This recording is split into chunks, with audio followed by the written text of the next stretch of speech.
Bem-vindo ao curso Introdução à Produção de Áudio e Vídeo da plataforma Mais IFMG. Nessa aula 1.5 eu vou falar sobre resolução, proporção e quadros por segundo. Resolução é a quantidade de pixels que tem numa imagem. Então aqui o Full HD eu tenho 1920 de largura por 1080 pixels de altura. Então eu vou ter pouco mais de 2 milhões de pixels nessa imagem com essa resolução. Se eu tenho um 4K, que é 3840 por 2160, vou ter mais de 8 milhões de pixels. Então eu tenho 4 vezes mais resolução do que o Full HD. Eu separei um vídeo aqui e aí eu fui diminuindo a resolução dele. Ele está em Full HD, que é 1920 pixels por 1080 pixels, largura por altura. E aí eu vou diminuir agora para HD, 1280 de largura e 720 de altura.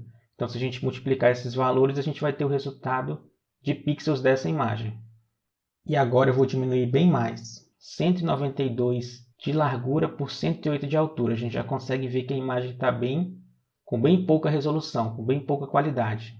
Agora 128 pixels de largura por 72 de altura. Diminuiu mais ainda. E por último, 64 pixels por 36 pixels de altura.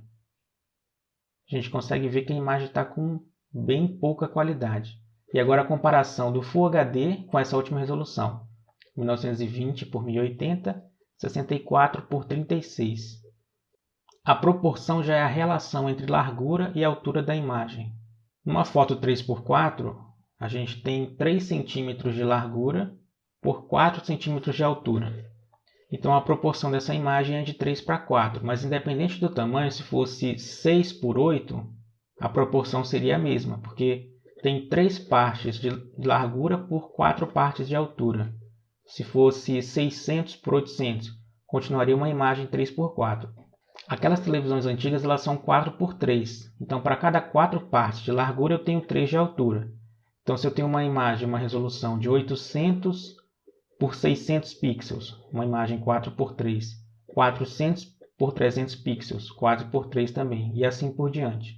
E por último, que é a mais usada hoje em dia, 16:9. 1920 por 1080 é 16:9. 1280 por 720, que é HD, 16:9 também. 3840 por 2160, que é o 4K, também é 16:9. E quadros por segundo nada mais é do que a quantidade de fotos que tem por segundo de vídeo. E aqui eu peguei e fui diminuindo a quantidade de fotos por segundo para a gente conseguir ver a diferença. Então nesse primeiro momento 30 quadros por segundo, que é um dos mais usados, 30 e 24 quadros por segundo.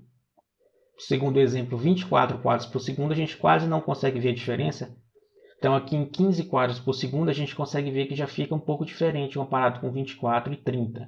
Se eu baixar isso para 10... mais ainda. E por último, eu vou colocar um exemplo com 4 fotos por segundo. Então, cada segundo tem 4 fotos, então fica bem fragmentado o vídeo. Essa aula 1.5 termina por aqui e eu aguardo vocês na próxima semana.